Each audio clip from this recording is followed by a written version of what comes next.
반갑습니다. 역사를 바로하면 미래가 보인다. 오늘은 동학 재건을 위해 큰 역할을 한 손병희와 동학 그리고 일본과의 관계를 같이 생각해 보겠습니다.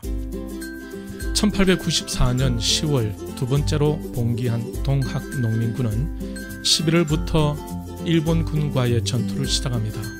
이 전투가 마치는 12월까지 공주와 우금치 일대에서 일본군과 조선관군 연합군에게 거의 몰살당하게 됩니다. 이 비참한 싸움으로 인해 동학은 거의 와해 상태가 되고 1897년 최시영은 동학의 도통을 손병희에게 전수합니다.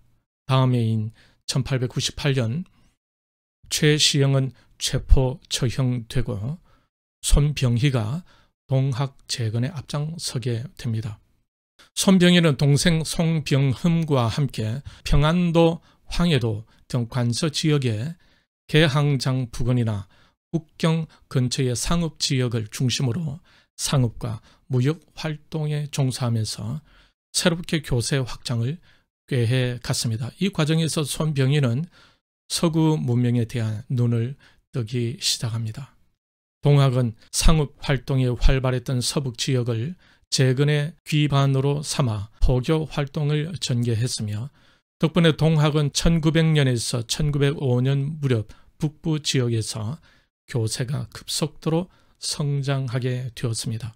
손병희는 국내에서는 활동이 어렵게 되자 1901년 세계 문명의 대세를 살피기 위해 일본으로 건너갑니다. 김용삼 기자의 강의에 의하면 손병희는 일본에 체류하는 동안 이상헌이라는 가명으로 위장했다고 합니다. 손병희는 고급 승용차를 타고 호화로운 생활을 하면서 일본 정계의 실력자들에게 접근하여 국제 정세를 파악하고 조선이 나아갈 길을 모색하고자 했습니다. 이때 손병희는 철저하게 깨달은 바가 있었는데 동학의 실패는 국제적 안목의 부재로 인한 실패였다는 것입니다.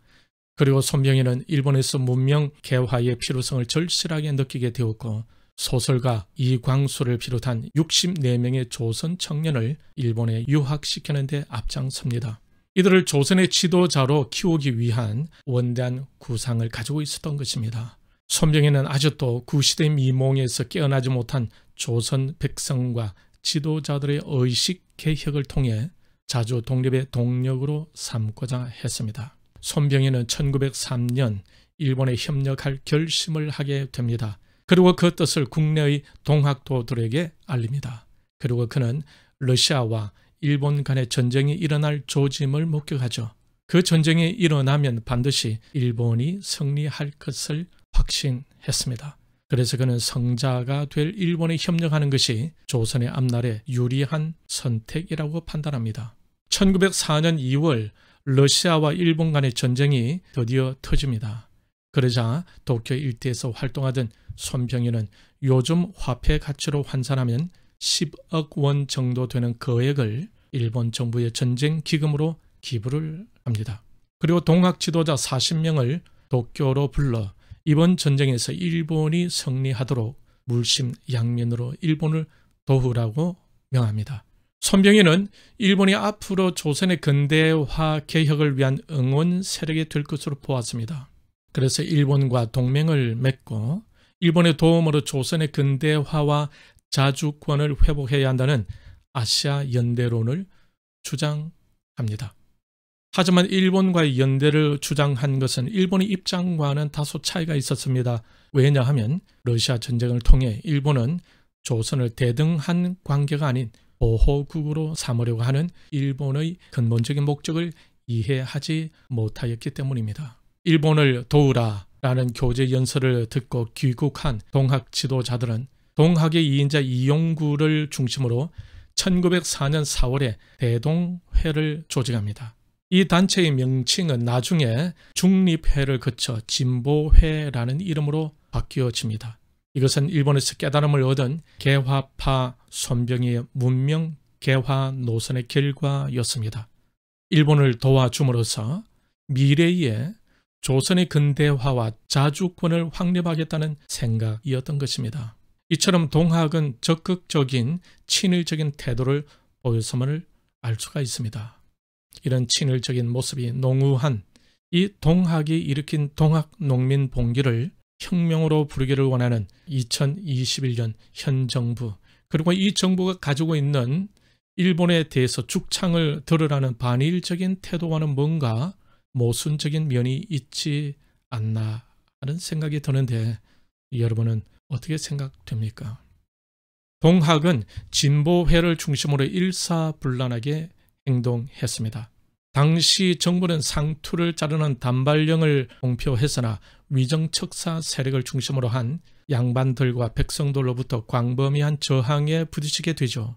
이때 진보회는 손병희의 지시에 따라 하루아침에 수만 명에 이르는 회원들이 상투를 자르고 검정색 옷을 입고 대규모 집회를 열어 개혁과 진보, 국정 쇄신을 외쳤습니다. 이후 동학은 진보회, 상투를 자르고 검정색 옷을 입는 단발 흑의로 상징되었습니다. 진보회는 손병희의 지시에 의해 열러일 전쟁 중 전략물자 수송을 위해 3,000명의 수송 인부와 50명의 정찰 인원을 동원했습니다. 또 군용 철도 경의선 부설에도 황해도 평안도 일대의 해원 26만 명을 동원하여 일본군의 철도 건설과 군수품 운반을 원조하기도 했습니다. 이처럼 동학은 일본에 아주 협조적이었습니다. 비슷한 시기인 1904년 8월 18일 구독립협회 계열 인사들의 주축이 된 유신회라는 단체가 출범합니다. 이 조직은 송병준을 통해 만들어지게 되었는데, 일본의 비밀 지령을 받고 친일파 인사들과 접촉하여 만들었던 것입니다. 이들은 8월 22일에 유신회라는 명칭을 일진회라고 바꾸고 일본군 지원 아래서 활동하게 됩니다. 이 일진회는 동학과 관계된 진보회가 자기들과 성격이 비슷한 단체라는 점을 감안하여 진보회와 합병을 제의합니다. 손병희는 이 제안을 받아들여 일진회는 해산당한 독립협회가 중앙조직을 담당했고, 동학교단은 광범위한 지방조직에 동원되어 하부구조를 형성하여 1904년 12월 하나의 단체인 일진회로 통합합니다. 손병희는 진보회를 일으켜 일본과 손을 잡고 러시아에 맞서고자 했습니다.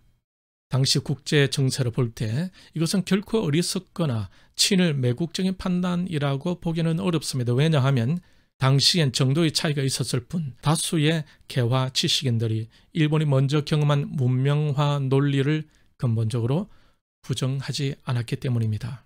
그런데 일진회는 너무 친일적인 행태를 취하였습니다.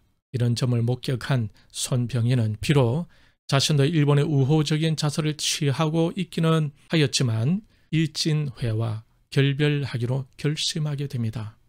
다음 백과에 의하면 일진회의 강령은 조선 군대를 해산시키고 내각을 교체하고 국가의 재정을 축소시켜 결국 주권을 포기하는 것으로 일제히 조선 지배권을 강화시키려는 목적을 나타냈다고 하고 있습니다.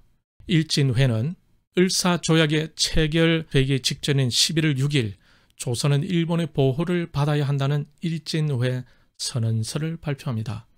을사조약 체결 이후 일진회는 국민 신보를 통해 친일 여론을 조성하고 고종의 양위를 책동하며 의병을 토벌하는 등 각종 매국 행각에 앞장섰습니다.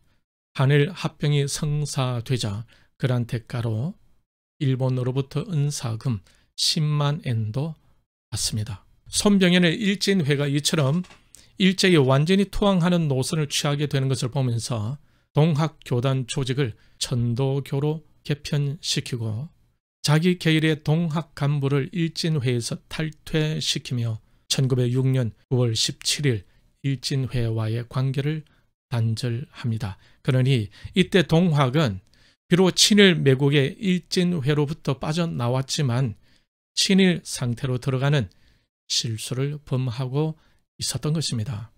그런데 반일 죽창을 외치는 부류들이 이란 동학이 일으킨 농민봉기를 혁명으로 부르면서 이때 동학혁명에 가담하면서 피해본 사람들의 명예를 회복시켜야 한다고 주장하는데 이 논리에는 뭔가 문제가 있는 것이 아닐까요?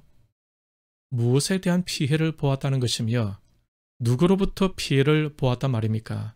조선 왕실에 대한 피해입니까? 아니면 일제에 대한 피해인가요? 누구를 위해 혁명을 했다는 것입니까? 그렇다면 누가 이들의 명예를 회복시켜 줄 수 있다는 말입니까? 동학농민봉기 시초 전봉준이 이끌던 농민봉기는 왕실과 조정에 대한 저항도 아니었고 일본에 대한 저항도 아니었습니다. 고위 관리들의 착취에 대한 반항으로 시작된 것입니다. 체제 변형을 위해 시작된 것이 아니었다는 것입니다. 그렇다면 지금 대한민국 정부가 혁명이라고 부르며 왜 이들의 명예를 회복시켜 주어야 한다고 주장하는 걸까요? 그 이유에 대해서 뚜렷하게 이해가 되지 않습니다. 그 이유를 알고 싶습니다. 이 명예를 주장하는 무리들의 정체는 과연 무엇일까요? 왜 이런 회복을 주장하고 있는 걸까요? 그것이 알고 싶습니다.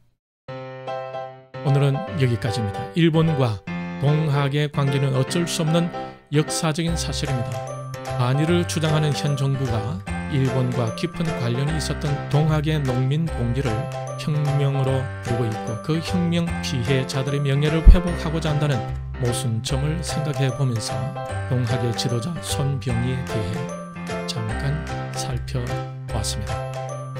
역사를 바로 알면 미래가 보인다. 남은 주간도 하나님의 은혜 속에서 승리하시기를 바랍니다. 다음 시간에는 청일전쟁 후에 조선 왕실의 상황에 대해서 같이 생각해 보겠습니다. 시청해 주셔서 감사합니다. 승리하십시오.